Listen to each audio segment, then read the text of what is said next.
the Women Unleashed podcast. Join us as we share with you the fun, confronting, wild, fucked up, epic, and raw side of being a woman in today's world. Nothing is off limits. Allow yourself to be inspired to be unleashed. We acknowledge that we are recording our podcast on the traditional country of the Turrbal and Yagara people and pay respect to their elders past and present. We acknowledge and respect their continuing culture and contribution they make to this community. Welcome to the Women Unleashed podcast. It's Britt here, and today we have a very special guest with us, Janeen Vosper from Speech Perfect. She is a personal branding authority specialist. Insert clap, clap, clap. Thanks, Britt. Thank you, Janeen, for being here. It's really, really great to have you, especially seeing you only not so long ago go on your podcast. Yeah, I loved our conversation, and this is going to be so much fun. Yeah, no, I really appreciate it. So for everyone listening, Janeen and I met, it feels like maybe a couple of months ago at an event, and Janeen is very, occurred to me as super accomplished at personal branding and becoming an authority on a topic. And personally, I was blown away that you asked me to be on your podcast, and it is such a privilege to have you here with us today. So thank you. Thank you so much for that. It's one of the things, I'm at a stage in life where I can really live my purpose, and 100% my personal purpose and my business purpose is to enable people to do what they don't believe is possible. So that's what I live every day. So the opportunity to share that anywhere is, first one to put my hand up. Yeah, amazing. And how did you arrive or get to the realization that, or even how did you arrive? What was it for you to this purpose? Even when I was 15, I was going to become a teacher, and then I ended up with a full-time job in a local supermarket. And this is a long time ago, Britt. Yes. And was paid a whole $37 a week. No, how much $37 a week?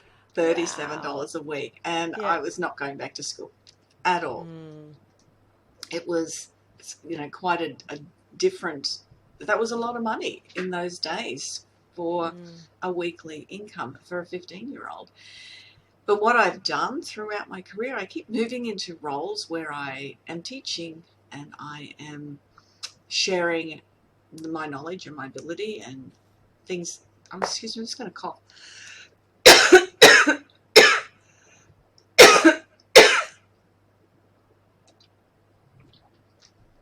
Oh, apologies for that. No worries. The little tickle thing. Yeah, so I've been doing that throughout my whole career. I was an aerobic instructor for 10 years. Helping people do what they didn't believe was possible. Mm-hmm. And then moving into business coaching, sales coaching, speaker coaching. Mm-hmm. And you tie all that together with a bow, and you've got personal brand authority specialist who just wants to see people succeed. Incredible. And did you know back when you were an aerobics instructor that it was enabling people to do what they didn't believe possible? Did you know that that's what you were doing at the time, or you just really enjoyed sort of helping people? Yeah, I was just bossy. No. Perfect. That's the authentic answer. I love it. Yeah. I just love people getting results, seeing people get results. And I worked across quite a number of different gyms. At one stage I was teaching 16 classes a week, plus doing my own running and fitness and everything around that. So I got to meet a lot of different people who were in the gyms for different reasons. And it was really learning the outcomes. I was one of those instructors that just didn't flog people. It wasn't the bossing around. But working... I usually worked to the least fit person in the room because the fit people knew what they were doing anyway. And just to see those people engage in the process of the exercise in the session, and then how they progress. It wasn't recognizing. It wasn't until I really sat down and I worked with clients to help them figure out what is their passion, what is their vision, what is their purpose, what is their mission, why are they here, that it all even started to become more and more clear for me. And, that sort of changed over time to get as clear as what I am now. Okay. And at what point, how long did that, how old were you when you started sitting down with clients and going through that process and realizing for yourself, this is what I'm doing? I could say 20 years ago, so we could talk about in my 40s. Yeah, wow. Okay, incredible. So, I mean, like in your 40s, like I'm about to turn 30 this year, so I'm not even there yet, And I think personally, I'm always someone that's like, want to go from step 1 to step 100 in one leap. So hearing everybody's stories about, actually what steps they took along the way and what age they were, has me be in reality about not limiting myself, but actually what is the logical next step? Because otherwise I will continue to limit myself by trying to go from step 1 to 100, because you can't get there in one step. No. And that's a really good analogy to do that. I often use when people are starting out, they start on page 1. There's a whole lot to learn. They might be skilled in what they're working in at the time. Obviously I don't work in aerobics now. I used to sell gym wear. You move through your career doing different things. I was a general manager of sales for a multi-million-dollar company for 20 years as well. So, doing that was very different in a different space. Was I then thinking, am I enabling people to do what they don't believe is possible? Maybe not as articulated as well as that, but again, it was supporting the sales team, supporting the warehouse team, supporting individuals to just say, hey, you're doing a good job, well done. And then and then offering skills and to be able to help them even achieve more than what they thought they could, which is that space. Yeah, awesome, very cool. And Janeen, what does like self-reflecting look like for you along your career? How's it changed and evolved, and what you've learned about yourself and all of that? It's interesting, self-reflecting. I tend to go the opposite way, Britt. I tend to look, what do I want to achieve? Where do I want to be? How do I want to be? This look in 10 years' time. And I've done that. Looking ahead? Looking ahead rather than just that reflection of looking back. You do that within more so on a daily basis, I think, rather than in a big scale of things. Yes. Just going, what's worked today or what hasn't, and how have I felt about it, and how motivated and inspired have I been some days. And it's, we're not all out there being pumped up every single day, especially when you're working in your own business, or just turning up each day is a pat on the back. Well done for doing that.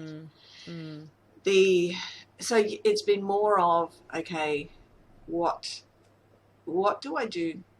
What do I want my life to look like next? At the moment, I'm living a what do I call it? It's very interesting. I can't remember what I call it, but it's a. I don't like the words work-life balance. I'm just living the business that I want to live. I've been using this term for ages, and it's just slipped my mind. But it means that a lifestyle business. Sorry, that's what I've got. A lifestyle business. Now, I have long weekends where we have a 5-day weekend once a month. We travel for 2 months a year. We do all of these things but that just didn't happen. It just didn't happen. It was planned 10 years ago, even 20 years ago. What do I want my life to look like in my 60s? I want to be fit and healthy. I want to be well. I want to have a lot of skills. I want to be able to have a platform where I can share that base and share that knowledge, and I'm fortunate to be able to do that through workshops, podcasts, and I've written a couple of books and things like that. But I also want to have that financial freedom to do what we want to be able to do, but still have a business and participate. I'm not into the word retirement. It doesn't sort of resonate with me at all.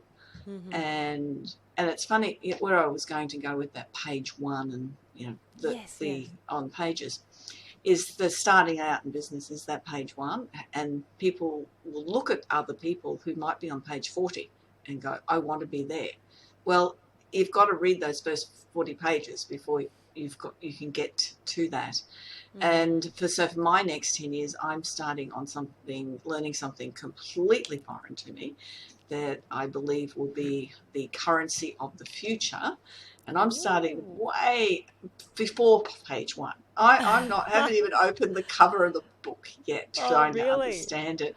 So it's a really good eye opener for me again, just to realise that when you're doing something new, that you have to do it properly.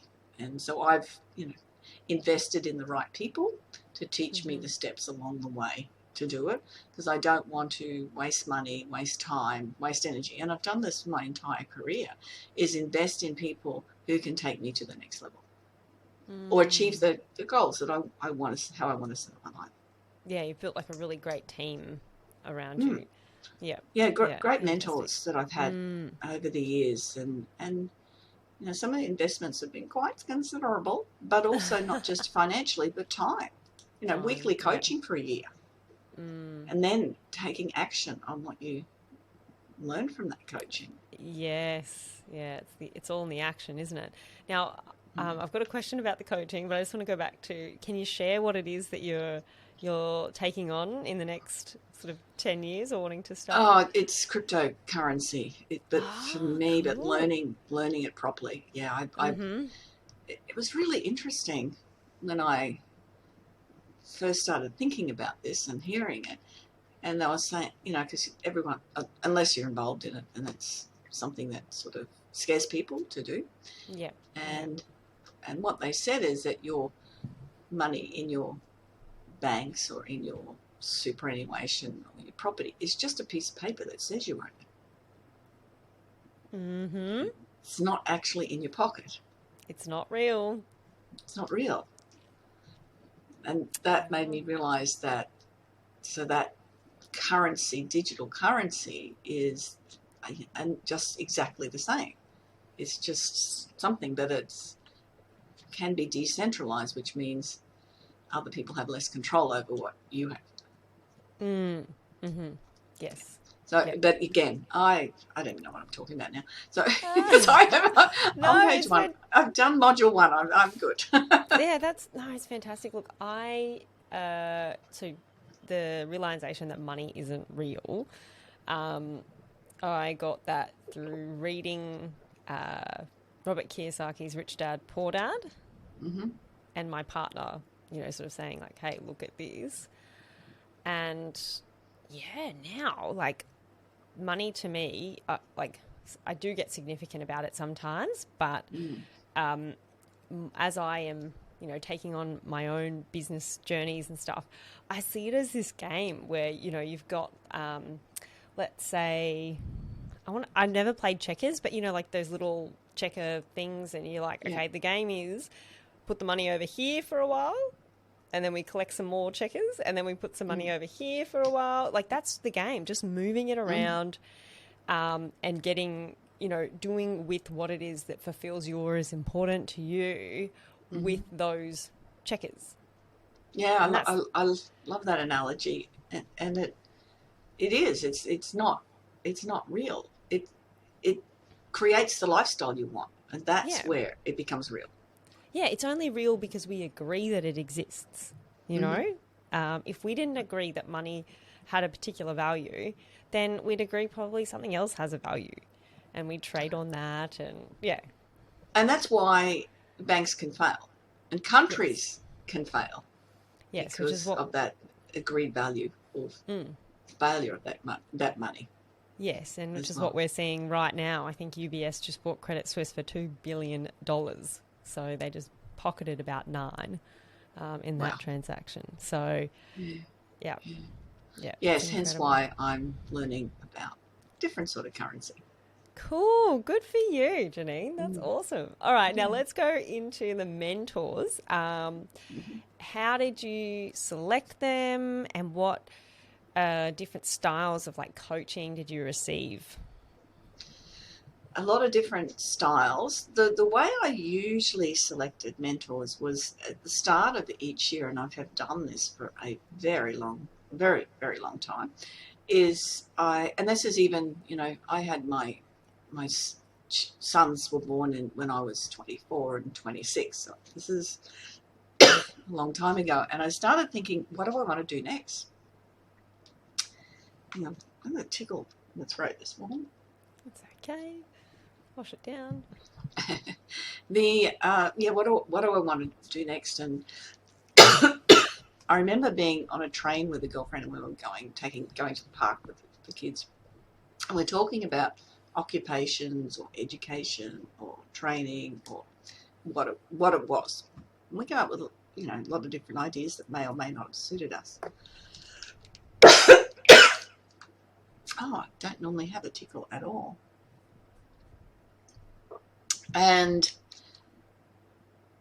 at the time I just started going to a mum's exercise group, and I thought, if I want to do anything, that's really what I want to do. So I was that was actually the second group ever through in Queensland teaching the fitness leaders course, or participating. So that was my first step. Actually, it wasn't. When I did academic at school until I left at 15. And my first professional development was going after work and learning to type. Oh, okay. It was the best thing I ever learned. So that was something that I took on right from the beginning. What skills don't I have? What do I need to learn to do? We didn't have computers at the time. We had typewriters. So it was learning to type on a typewriter. Then with the aerobics, okay, I'm enjoying doing this. It'll fit around having my children, and I can take them to the gyms with me. It works into my lifestyle. Let me do that. So I learned aerobics and then taught that for 10 years. But while I was teaching aerobics, I thought, well, the body can't keep up with 16 classes a week, and it's just not going to happen. So then I thought, well, I'll study management. So that was the next thing, and went and studied a diploma of management at TAFE. So these are that was on top of like 16 classes a week and having 2 kids and yeah, incredible. And I was coaching the soccer team, and all the sort of things that you do. And I remember a girlfriend said to me, I was 36, and the only reason I remember the age is she said, "You'll be 40 when you finish." And I said, "Well, I'm only 40 anyway." That was, and she just went, it's just crazy doing that. I'm going, no, it's the next step. It's the next thing. So can I just pause you there? Like just the gold in what you're saying. Well, I'm going to be 40 anyway. I hear people just, talk about their life in the future of like, well, like, oh, I'm going to be 40 soon, or I'm going to be 50 soon. And like life is ending, or like they'll have like some reduction in capacity. And I just love how you're like, okay, I'm going to be 40. What am I going to do at 40? I'm going to be alive, and how do I want my life to look, and what do I want to be up to? Like, I do have a goal to live to 125 Brits, so 40 is a blip on the radar. Good, 125. Yeah, I used to say 100. I've never heard that before. I used to say 115, but then someone lived to that age, and I went, oh, well, I'm just sort of selling myself a bit short there, so we'll see how we go. Go you, Janeen. Do you share this with lots of people?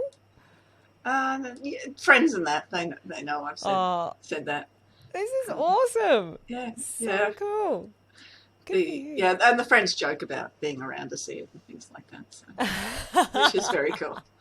My father, he's gone to God now, but he used to joke about hanging around to see it as well. And that's so inspiring. So 40 is nothing.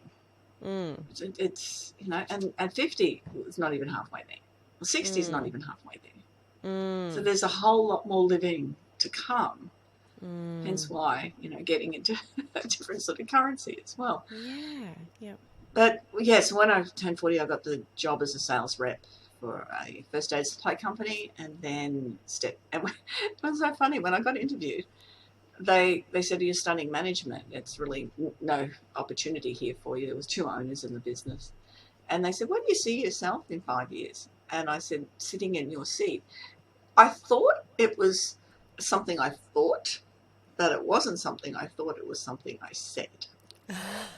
And 4 years later, nearly, beforehand, the one partner bought the other partner out, and I moved into the GM role. Wow. Incredible. Talk about setting an intention, putting it out there. That was definitely an intention. Yes. Yeah. Yeah. Wow. So that was, and loved working for the company, very family based, but grew it into a $10 million business, but then it changed. It sort of, people in it changed, didn't quite sit where it was before. And in the meantime, I had then invested along the way, going, I need to get better at public speaking. Mm-hmm. And now that's what I do, is teach people. So I went and did a week-long course in Sydney with Christopher Howard, who was a great speaker trainer. But it was not just speaking, it was mindset, confidence, it was absolutely everything. More challenges than you can be, that you would be normally put under. It was very pressurized. Done a lot of other training since Pat Mesiti worked with him for 12 months. That was a considerable investment, and definitely investment in time. Was that one-on-one coaching? But then making it was once a week. One of his coaches, and you got, what amazed him, the coach, was that he would give me, tell me what I needed to do. You need to create, let's say, a podcast, if that was what it was, and it would be created for the next week, ready to go. And he would say, nobody does this. And it was just, well, I've invested time and money. And I want this for the next exercise. So when I felt the need to leave that GM position, I'd already had my business going for quite a few years on the side. And this is something I really want to encourage people, is if you're working in a JOB and you're getting paid for it, but you want to be in your business, use that money that you're getting paid on a regular basis to invest in your coaching and building your website, getting the information, getting the skill base that you need. So when you step out on your own and you don't have that income, you've got everything ready to go. So many people just say, I've done enough, I'm going to start a business. Oh, then they've got all these major expenses in doing their life set up based on their wage, and then they're taking an even bigger risk. And So in 2000, so the business has been going since 2007 and 2018. I decided that it was time that I needed to move on from that position and stepped into my business full time. Oh, fantastic. And what was that like? So I'm guessing you set everything up ready to go before you leave? I had everything. Yeah, yes. I had everything to go. Of course you did. I did. But you know what? That was June. And in November, I just got into this real funk. It was unlike me to do that. And it took a couple of weeks of just, talking to some people and analysing things and realising that it was just missing the community, the work community. Even though I had clients and I ran a mastermind and I had all these activities and I did a lot of networking, it was not the same as the working with the peers that I'd been working with. And for me, fortunately, once I realised what it was, I went, okay, I've got that now. That's cool. And was able to move through it. But I've spoken to other people who've experienced very much the same, especially if they've been forced out of a position or bullied out or something, and it hasn't been their choice to leave. Okay, yeah. And how would you describe what you went through, more so than just a funk? Like, what was your experience? What would other people observe of you? Lack of motivation to get things done, which was certainly, after listening to this, that's usually not a thing for me. But it was really struggling. And then questioning, do I just go and get a job? Because it's so much harder working for yourself rather than being in a workforce position. And then realising, no, I definitely didn't want to do that because I wanted my lifestyle. It was just a I'm very, very fortunate. I don't recognise a depressive sort of state, but I think that's what it was. You know, I just went, and I still did things, but it was just very heavy. I think that's the word. And you know, there was probably more Netflix or something than there should have been. Yeah. Okay. Yep. Yeah. I think that's the best description for me. Again, I was not forced out of that position. I chose to leave, but I chose to leave a year before I would plan to because of a change in work situation. So it still held that space a bit. Yeah. Okay, and so you spoke to the people, like your network and people around you, to sort of realise that, what was actually going on, and that is the end of part 1 of 2 with Janeen Vosper. Please come back next week to hear more of what this inspirational woman has to say.